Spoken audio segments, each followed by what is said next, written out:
Irán está hoy en los titulares del mundo. Conflictos, amenazas, alianzas ocultas y ambiciones nucleares llenan las noticias. Pero lo que pocos conocen es que la historia de esta nación ya estaba escrita siglos atrás en la Biblia, desde el Génesis hasta las visiones proféticas del fin de los tiempos. Allí no aparece con su nombre moderno, sino con el de su antigua identidad, Persia. La escritura no solo menciona su origen, también anuncia su desenlace. En el libro de Ezequiel se describe la temida guerra de Gog y Magog, una coalición que en los últimos días se levantará contra Israel, y Persia forma parte de esa alianza. Sin embargo, antes de tener un papel de enemiga profética, Persia fue elegida por Dios como instrumento para liberar a su pueblo, permitir la reconstrucción del templo y cumplir las profecías de Daniel. Quédate hasta el final, porque lo que descubrirás es algo que rara vez se enseña: el verdadero papel de Irán dentro del plan divino desde su inicio hasta el final. El origen de Persia en el Génesis. Todo comienza en el libro del Génesis. Tras el diluvio universal, Noé y su familia se convierten en los nuevos padres de la humanidad. Sus 3 hijos, Sem, Cam y Jafet, dieron origen a los pueblos y naciones que poblaron la tierra. En el capítulo 10 se presenta este mapa de naciones, y allí aparecen 2 nombres fundamentales para entender el origen del antiguo Irán: Madai y Elam. Madai, descendiente de Jafet, fue el antepasado de los medos, un pueblo que habitó las montañas del norte en la actual región iraní. Eran hombres duros, montañeses resistentes y organizados en clanes. Elam, hijo de Sem, dio origen a los elamitas, quienes se asentaron en el suroeste, cerca del Golfo Pérsico, en tierras fértiles y estratégicas. En Génesis 14 encontramos la primera gran guerra internacional registrada en la Biblia. 4 reyes del oriente, entre ellos Kedorlaomer, monarca de Elam, invadieron Canaán, saquearon ciudades y tomaron cautivo a Lot, sobrino de Abraham. Elam demostraba así que no era un reino menor, sino una potencia de la época. Pero Abraham, con apenas 318 siervos entrenados, persiguió a los invasores, los derrotó en una batalla nocturna y liberó a Lot junto con los cautivos. El mensaje era claro: ningún poder del oriente podía prevalecer contra aquellos que contaban con el favor de Dios. El crecimiento de Elam y Media. Con el paso de los siglos, ni los medos ni los elamitas desaparecieron. Ambos pueblos, asentados en lo que hoy conocemos como Irán, fueron creciendo y consolidándose. Mientras otros imperios surgían y caían, estos clanes se fortalecían hasta transformarse en reinos y finalmente en un gran imperio, Persia. Aunque eran pueblos considerados paganos, Dios tenía un propósito para ellos. Los profetas Isaías y Jeremías anunciaron que Elam y Media serían instrumentos divinos para castigar a Babilonia, la nación que había destruido Jerusalén y quemado el templo. La unión de estos pueblos se convertiría en el azote de los babilonios. Pero Dios también reveló algo aún más sorprendente.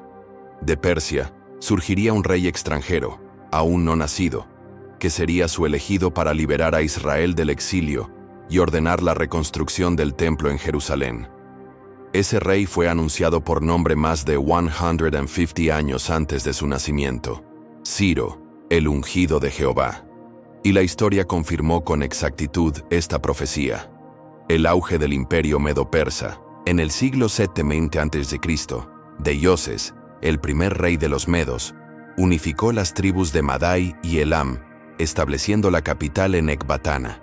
Más tarde, su nieto Ciaxares transformó el ejército en una maquinaria de guerra que acabaría con Nínive, la temida capital asiria, uno de los mayores enemigos de Israel.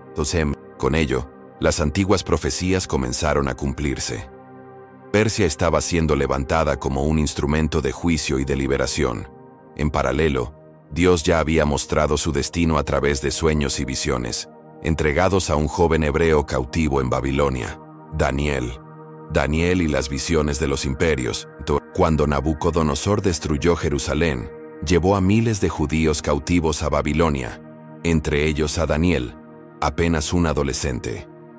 Allí, En medio de la corte más poderosa del mundo, Daniel permaneció fiel a Dios y fue dotado de un don extraordinario: la interpretación de sueños y visiones. Por medio de estas revelaciones, Daniel contempló cómo los imperios se levantarían y caerían, vio el surgimiento de Persia como sucesora de Babilonia y como pieza clave en el destino de Israel. Las visiones mostraban no solo el curso de su tiempo, sino el desarrollo de toda la historia humana según el plan divino.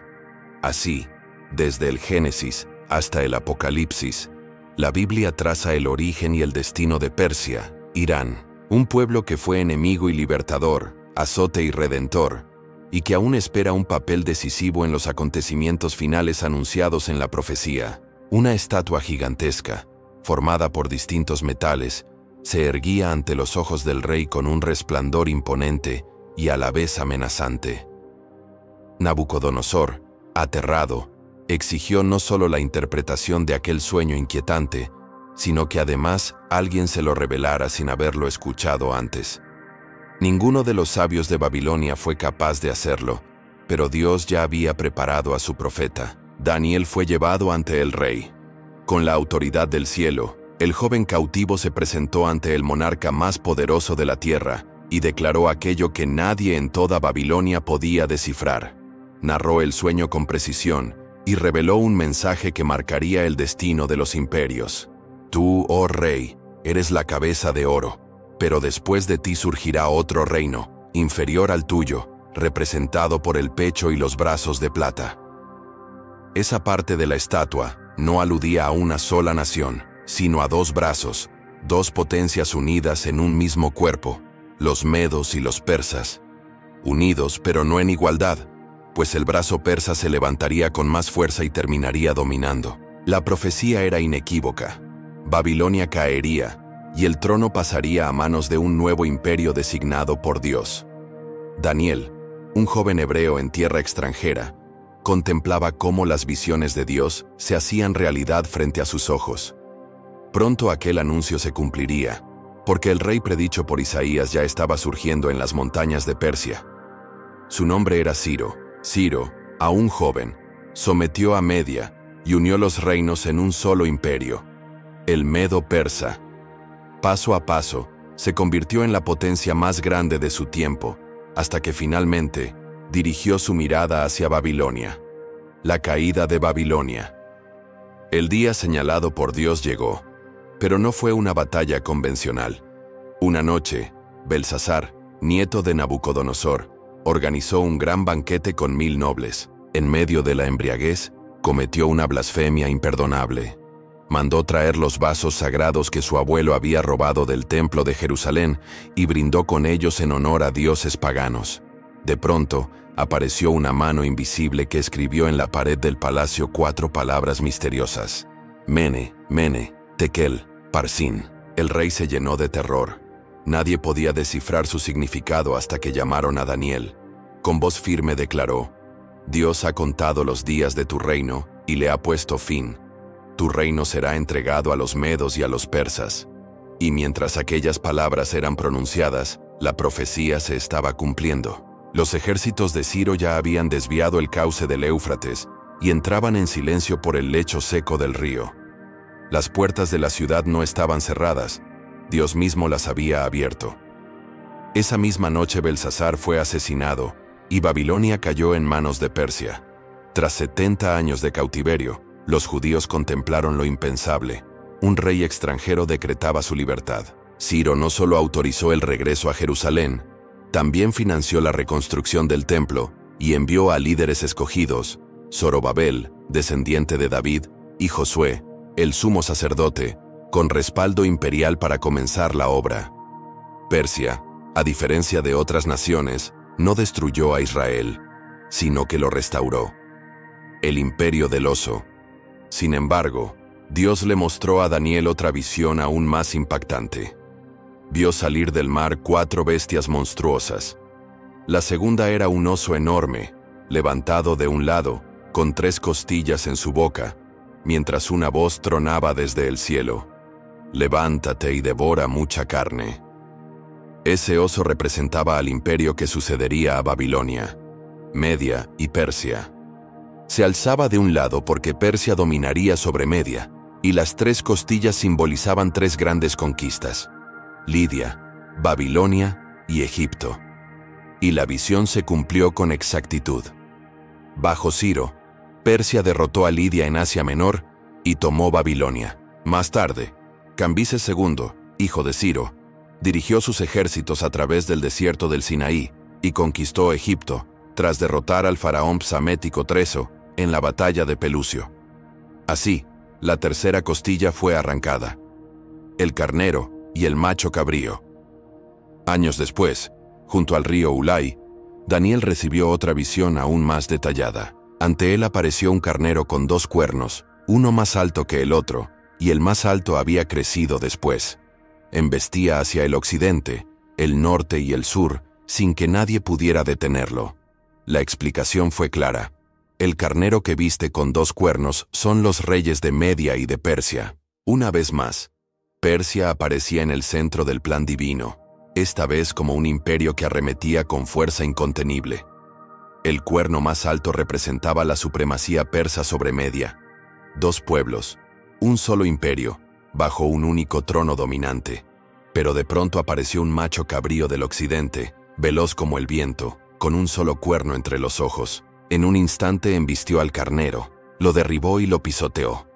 Esa visión anunciaba el imperio que vendría después: Grecia, encabezada por Alejandro Magno, que derrotaría a Persia con una rapidez sorprendente.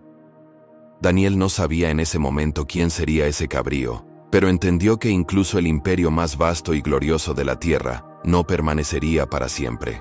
Persia, en su apogeo, dominaba desde la India hasta Etiopía, pero la profecía ya anticipaba su caída. Persia en su esplendor. En tiempos del rey Asuero, Jerjes I, el trono del imperio más grande del mundo se estableció en la majestuosa ciudad de Susa, en el corazón de Elam, lo que hoy corresponde al suroeste de Irán. Y fue precisamente en Susa donde ocurrió uno de los milagros más sorprendentes de toda la historia bíblica. El destino del gran imperio sería transformado no por ejércitos ni reyes, sino por el valor de una sola mujer. El rey Asuero organizó un banquete espléndido que duró 6 meses, y al concluir, ofreció a los habitantes de Susa una fiesta final de 7 días. En medio del exceso y la arrogancia, ordenó que trajeran a su esposa, la reina Basti, para mostrar su hermosura delante de todos. Pero ella se negó. Humillado frente a todo el imperio, el rey la desterró, y sus consejeros le sugirieron una medida drástica: buscar entre las jóvenes vírgenes del reino a una nueva reina. Las más hermosas fueron llevadas al palacio para ser preparadas durante 1 año antes de presentarse ante el rey. Entre ellas se encontraba una joven huérfana de origen judío, llamada Hadasá, criada por su primo Mardoqueo. En palacio recibió otro nombre: Ester. Sin que nadie supiera su verdadera identidad, Ester fue elegida y coronada reina de Persia. El enemigo oculto. En las sombras del trono surgió un adversario mortal: Amán, descendiente de los amalecitas, enemigos históricos de Israel. El rey lo elevó a la más alta posición después de sí mismo, y todos debían inclinarse ante él. Sin embargo, Mardoqueo se negó. Lleno de soberbia y odio, Amán decidió no solo vengarse de Mardoqueo, sino exterminar a todo su pueblo. Convenció al rey de que existía en su reino un pueblo disperso, con leyes diferentes, que no obedecía a los decretos reales. Manipulándolo con mentiras, consiguió un decreto sellado con el anillo del rey. En menos de 1 año, todos los judíos debían morir: hombres, mujeres y niños. El pánico se apoderó de los judíos, y Mardoqueo envió un mensaje desesperado a Ester. Ella comprendió el dilema. Para interceder debía presentarse ante el rey sin ser llamada, lo cual era un riesgo mortal, pues cualquiera que entrara en la sala del trono sin invitación era ejecutado salvo que el rey extendiera su cetro como señal de gracia. El valor de Ester decidió arriesgar su vida y se presentó sin ser convocada. Dios le concedió favor. El rey extendió su cetro, pero Ester no actuó con prisa. Esperó el momento indicado y organizó 2 banquetes para el rey y Amán. En el segundo, reveló la verdad. Si hubiéramos sido vendidos como esclavos, habría guardado silencio. Pero se ha decretado nuestro exterminio, yo y mi pueblo. El rey, indignado, preguntó quién era el responsable. Ester señaló: ese enemigo perverso es Amán. El rostro del monarca se encendió en furia. Amán, aterrorizado, suplicó de rodillas, pero ya era demasiado tarde. Fue colgado en la misma horca que había preparado para Mardoqueo. La victoria de los judíos. No obstante, el decreto de exterminio aún estaba en vigor, pues la ley persa no podía revocarse. Entonces, Ester y Mardoqueo propusieron un plan audaz: emitir un nuevo edicto que concediera a los judíos el derecho a defenderse. El rey lo aprobó. Y así, el día señalado para su destrucción se transformó en un día de victoria. Persia, sin proponérselo, se convirtió en refugio, trono y escudo para el pueblo de Dios. Persia y el Mesías. Tras el milagro en tiempos de Ester, Persia pareció desaparecer de la narrativa bíblica. Los siglos transcurrieron, los imperios cambiaron, y Roma tomó el lugar de dominio. Sin embargo, el silencio no significaba ausencia, porque siglos después, cuando el mundo esperaba la llegada del Mesías, Persia volvió a aparecer. En el Evangelio de Mateo se relata un episodio célebre. Unos magos vinieron del oriente a Jerusalén diciendo: ¿dónde está el rey de los judíos que ha nacido? Porque vimos su estrella en el oriente y venimos a adorarlo. ¿Quiénes eran los magos? El término magoi, en griego, se refiere a sabios, astrónomos y sacerdotes del oriente. Aunque el texto no precisa su nación, todo apunta a que provenían de las antiguas tierras del imperio medo-persa, lo que hoy conocemos como Irán. Estos magos pertenecían a una influyente casta religiosa persa, expertos en astronomía, escritura antigua y profecías heredadas. No eran reyes, sino hombres de ciencia, sabiduría y autoridad espiritual. Probablemente entre sus pergaminos estaban los escritos de Daniel, quien había servido en las cortes de Babilonia y Persia. Daniel no solo interpretó sueños, también profetizó con exactitud matemática la llegada del Mesías. Daniel Nine. Desde la salida de la orden para restaurar y edificar Jerusalén hasta el Mesías príncipe, habrá 7 semanas y 62 semanas. Si estos sabios conocían las visiones de Daniel, habrían entendido que el tiempo del Mesías estaba cercano. Y al ver la estrella comprendieron: el Hijo prometido había nacido. El reconocimiento de Persia. Movidos por la fe, emprendieron un viaje arduo, cruzaron desiertos y llegaron hasta Belén con 3 dones cargados de simbolismo profético: oro, reconociendo su realeza; incienso, reconociendo su divinidad; mirra, anticipando su sacrificio y muerte. Sin saberlo, anunciaron el misterio más grande: aquel niño sería rey, sería Dios y sería Cordero. Mientras los líderes religiosos de Jerusalén guardaban silencio y Herodes buscaba matarlo, los sabios de Oriente fueron los primeros en reconocer al Mesías. Nada de esto fue casualidad. Fue un acto profético. La misma nación que siglos antes había liberado a Israel y reconstruido su templo, ahora era la primera en honrar y reconocer a su Salvador. Y así, una vez más, Persia fue instrumento de revelación divina. Desde el principio hasta la cuna de Cristo, Irán, la antigua Persia, siempre estuvo conectada al plan de Dios.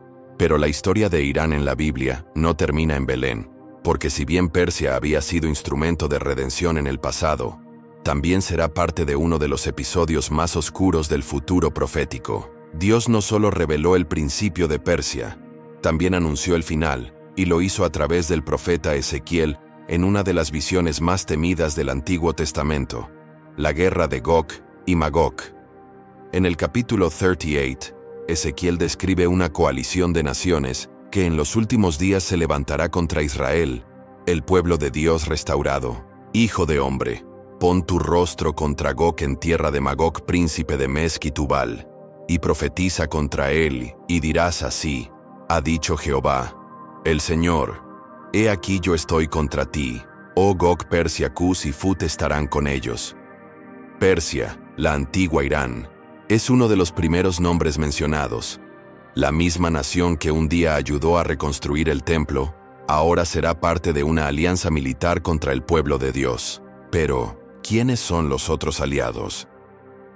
Gog, príncipe de Magog, identificado por muchos estudiosos como una figura de liderazgo en la región del norte, a menudo asociada con Rusia, o una coalición euroasiática, Cus, la antigua Nubia, posiblemente regiones del actual Sudán, Fut, relacionado con el norte de África, posiblemente Libia, Gomer y Togarma, regiones cercanas a Turquía y el Cáucaso, juntas forman una fuerza internacional que según Ezequiel se lanzará como tormenta contra Israel. Leemos: subirás como tempestad, como nublado para cubrir la tierra. Serás tú y todas tus tropas y muchos pueblos contigo.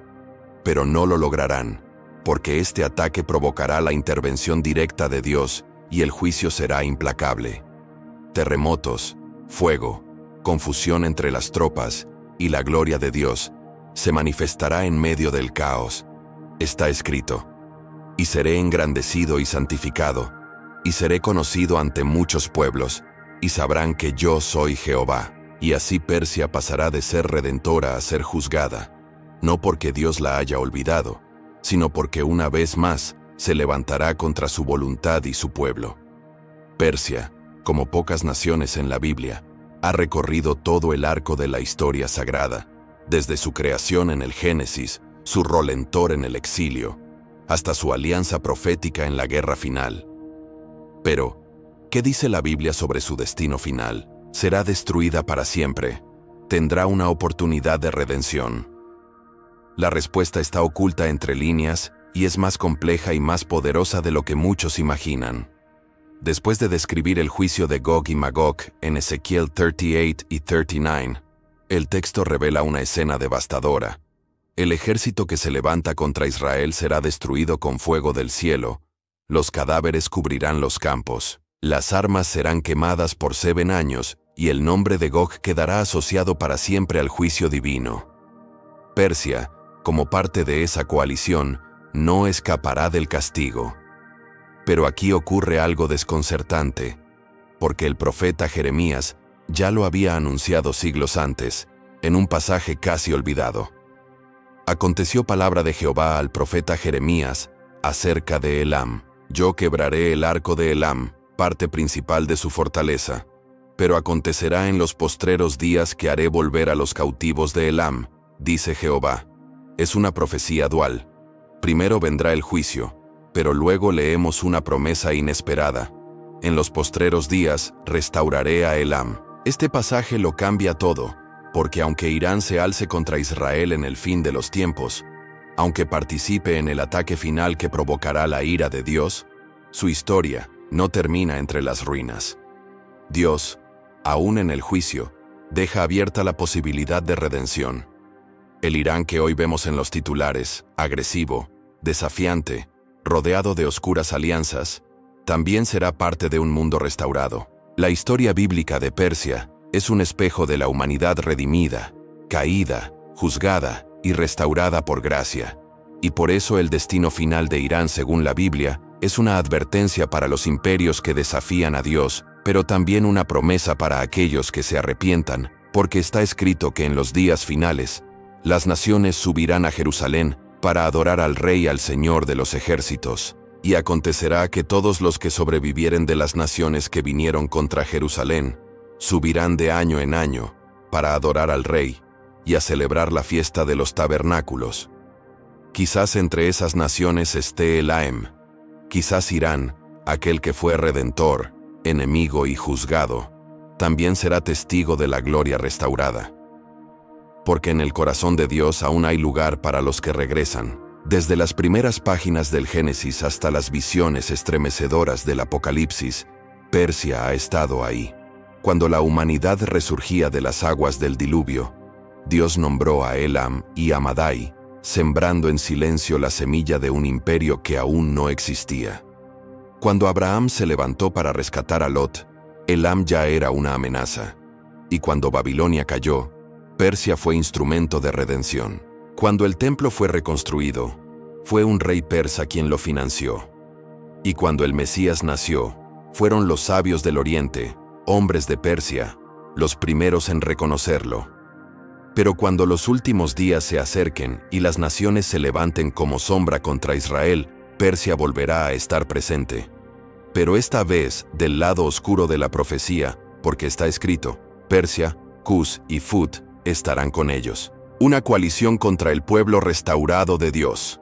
Pero ni siquiera entonces se cierra el libro. La Escritura no cierra la puerta, y un día las naciones subirán a Jerusalén a celebrar al Rey. Y si Persia vuelve su rostro a Dios, su historia no terminará en cenizas, sino en gloria. Y ahora, después de todo lo que has escuchado, te pregunto a ti, ¿crees que Irán está cumpliendo hoy su papel profético? Vivimos tiempos donde las profecías se activan en silencio, y lo que parecía antiguo está más vivo que nunca. ¿Y tú? ¿En qué parte de esta historia crees que estamos? ¿Ves señales de estas profecías en los titulares de hoy? Deja comentario en la caja de comentarios. Y si quieres que sigamos explorando cómo los acontecimientos actuales están conectados con las profecías bíblicas, dale a me gusta al video y compártelo. Porque así sabremos que debemos seguir revelando más profecías que se están cumpliendo ante nuestros ojos. Y si quieres ir aún más profundo, haz clic ahora en el video que ves en pantalla. Las 7 claves de Daniel para identificar al anticristo. Porque Daniel dejó escritas las señales que desvelamos en este video, y en estos tiempos, es más importante que nunca tener entendimiento. Bendiciones.